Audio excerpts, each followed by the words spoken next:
You know how it is. It's January 1st, or a Monday morning, or maybe it's just some random Tuesday when you decide, this is it. This is the day everything changes. You lay out the brand new running shoes, you stock the fridge with healthy groceries, you open that fresh, blank document for the novel you're finally gonna write. There's this fire inside you, right? This feeling of just unlimited potential. We call it motivation. But then, a week later, those shoes are collecting dust. The vegetables are looking a little sad. And that document, still blank. The fire's gone. And you're just left there wondering, what is wrong with me? Well, the answer is absolutely nothing. You've just been using the wrong fuel. Seriously, have you ever stopped to wonder why that initial blaze of motivation, that powerful, exciting push that gets you started, why it always seems to fizzle out? It leaves you stranded, right in the middle of your journey. And this whole cycle of excitement and then collapse, it feels like a personal failing, doesn't it? Like a weakness in your character? But what if it's not? What if you've just been sold a complete myth about how change actually happens? What if you've been trying to power a transatlantic flight with a firecracker? So here's what we're going to break down. We're going to go on a journey to completely dismantle that myth. First up, we'll expose the motivation myth for what it is, and the neurochemical reason it's basically designed to fail you. Then we're going to meet the willpower muscle. And yes, it's a real physical part of your brain you can actually train. From there, we'll fire up the habit engine, which is the system that puts your success on autopilot. And finally, we'll put it all together and build your discipline system, a practical brain-based toolkit that actually works. Okay, let's start with the main culprit, motivation. We tend to think of it as this noble feeling, right? A sign from the universe that we're ready for action. But neuroscience, well, it tells a very different story. Turns out motivation isn't some state of being you can just cultivate whenever you want. It's a fleeting biological event, a little chemical spark that's designed for a very specific purpose. And relying on it for your long-term goals, it's like building a house on a foundation of sand. We've all heard about dopamine, right? The so-called pleasure molecule. You get a reward, you get a hit of dopamine. Simple. Except it's wrong. Dopamine is not about the pleasure of having something. It's all about the motivation of wanting it. It's really a teaching signal. It's an anticipation mechanism. It surges when a potential reward is new, shiny, and uncertain. It's the chemical in your brain that's yelling, hey, over there, that looks new and it might be good. Go get it. It's built for the chase, my friend, not for the finish line. This is something called reward prediction error in action. When you first set a goal, the novelty is sky high, the future is exciting and uncertain, and your brain just floods with dopamine. You feel amazing, totally unstoppable. But as you start actually doing the work, the task becomes familiar. It becomes routine. The novelty wears off. Your brain's prediction gets more accurate, and so that dopamine signal, it starts to decay. It's not you getting lazy, it's the system working exactly as it was designed to. And when you hit a plateau where you're putting in the effort but not seeing any progress, dopamine can actually plummet below your baseline. That creates a state of aversion. Your brain is now chemically, literally, telling you to quit. So the unavoidable conclusion here is this. Motivation is a fantastic initiator.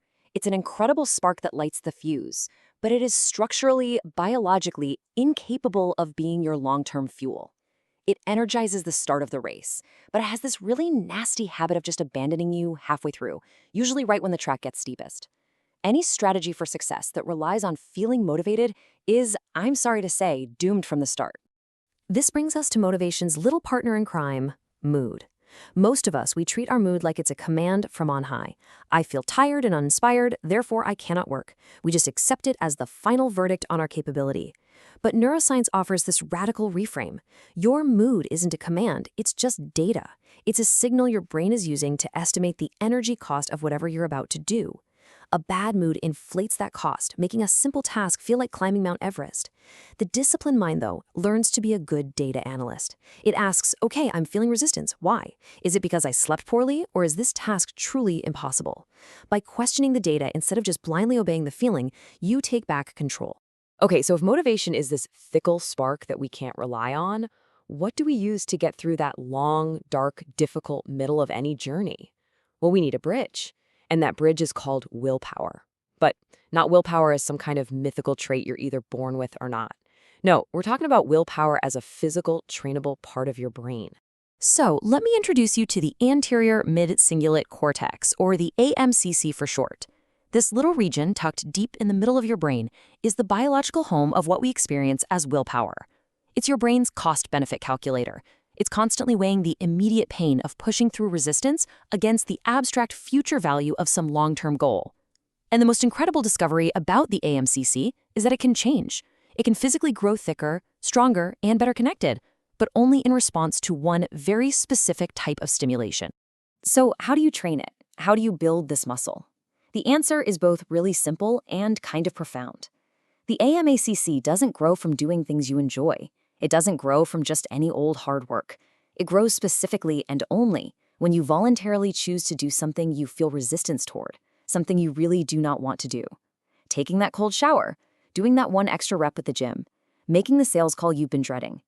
Every single time you consciously override your desire for comfort and ease, you are literally doing a bicep curl for your brain's willpower muscle. It's the practice of voluntary discomfort that builds the very structure of tenacity. And the evidence for this is it's so compelling. Studies show that people who regularly do this kind of thing, like elite athletes, have measurably larger and more active AMCC regions. And on the flip side, people with conditions that are characterized by apathy and low motivation, they often show a reduced AMCC volume. This isn't just a coincidence. It's a map of cause and effect. Tenacity isn't a personality trait you're born with. It's a biological adaptation to repeated voluntary challenge. You don't have it, you build it. But here's a really crucial distinction. The goal isn't to live your entire life in this state of grinding, white-knuckled willpower. I mean, that's metabolically expensive, and let's be honest, it's exhausting. The whole point of using that willpower muscle is to build something far more elegant and way more efficient, the habit engine. This is where real discipline takes over. Think of this as a neurological handoff. When you first start a new behavior, your prefrontal cortex, that's your brain's CEO, is fully engaged. It's making conscious decisions, it's burning a ton of energy, it feels hard. But through repetition, your brain performs this little miracle of efficiency. It hands off control from the expensive CEO to a much more efficient, low-energy part of the brain called the basal ganglia. This is the part that runs on autopilot. And just like that, the behavior becomes a habit. And this whole handoff thing, it happens through a really simple 3-step loop. First, there's a cue. This could be a time, a place, an emotion, something you just did. That cue then triggers the routine, the behavior itself. And finally, there's a reward, a little feeling of satisfaction that tells your brain, hey, this loop right here, this is worth remembering. You repeat this enough times, and the connection between the cue and the routine becomes so strong, so automatic, that you don't even have to think about it anymore. It just happens. And this leads to a pretty profound realization. The person who goes to the gym every single day doesn't necessarily have more willpower than the person who doesn't. You know what they have? A better system. They've used willpower in the beginning strategically to burn that habit into their brain. Now, the cue, maybe it's the 6 a.m. alarm or putting on their gym shoes, automatically triggers the routine. That whole daily debate of should I go or shouldn't I has been completely eliminated. They've put their discipline on autopilot. So this brings us right to where the theory meets reality. Because understanding the science is one thing, but actually putting it into practice, that's everything. So let's talk about the practical, evidence-based strategies you can use starting today to build your own powerful discipline system. Okay, this might be the single most powerful idea in this entire explainer, so lean in. We believe that motivation causes action. The neurobiological reality is the exact opposite. Action is the cause, motivation is the effect. When you take even a tiny little action, just putting on your running shoes or writing one sentence, your brain registers it as progress. That progress triggers a small release of dopamine, and that dopamine creates the feeling of motivation. You don't wait to feel good to start, you start in order to feel good. So how do we build the system? First, design your cues. Don't rely on memory. Lay out your clothes the night before. Put the book you want to read on your pillow. Make the trigger for your habit impossible to miss. Next, train your AMCA.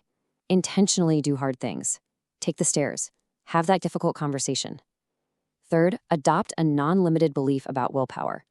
Just believing that effort energizes you rather than drains you has been shown to create real physiological changes that help you keep going. Fourth, calibrate your mood. Acknowledge the feeling of resistance, but don't obey it. And finally, segment relentlessly. Don't think about running the whole marathon. Just focus on taking the next tiny step, then the next one. And why does all this matter so much? I mean, really, because when you look at the hard data, the evidence is just overwhelming. The personality trait that's most associated with discipline, it's called conscientiousness, is the single strongest predictor of long-term life success. That's stronger than IQ, stronger than your socioeconomic background. It predicts career achievement, your health, relationship stability, even how long you'll live. Building discipline isn't some fluffy self-help trick. It is the fundamental architecture of a well-lived life. And this is where we see the true jaw-dropping power of discipline, the compounding effect. In year one, the person running on motivation might see a few big, flashy bursts of progress, followed by long periods of absolutely nothing. The disciplined person's progress is slower, almost invisible at first, but their small, consistent actions compound day after day. By year 5, their habits are so automated, their skills so deeply ingrained, that their progress just accelerates exponentially. And by year 10, you have two completely different lives, one transformed by the compounding interest of daily systems, and the other, well, it's a graveyard of forgotten New Year's resolutions.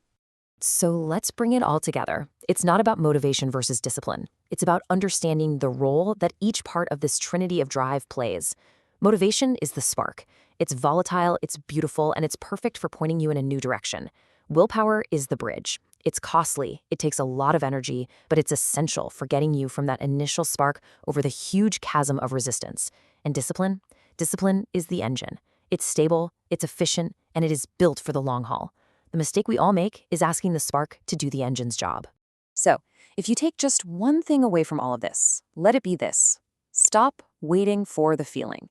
The motivation you're waiting for isn't the cause of action, it is the result of action. Your job is not to manufacture feelings. Your job is to build a system, to engage the voluntary discomfort that forges your tenacity, and then to step back and let your brain's incredible capacity for automation do the rest of the work. And that leaves us with one final question. Now that you understand the underlying biology of achievement, you have a choice. You can continue to live at the mercy of your fleeting moods and that unreliable flicker of motivation, waiting for permission from your feelings to act on your own goals. Or will you decide to become the architect, the builder of systems, the trainer of your own brain, the deliberate creator of a life that runs not on accident, but on purpose? The choice, as always, is yours.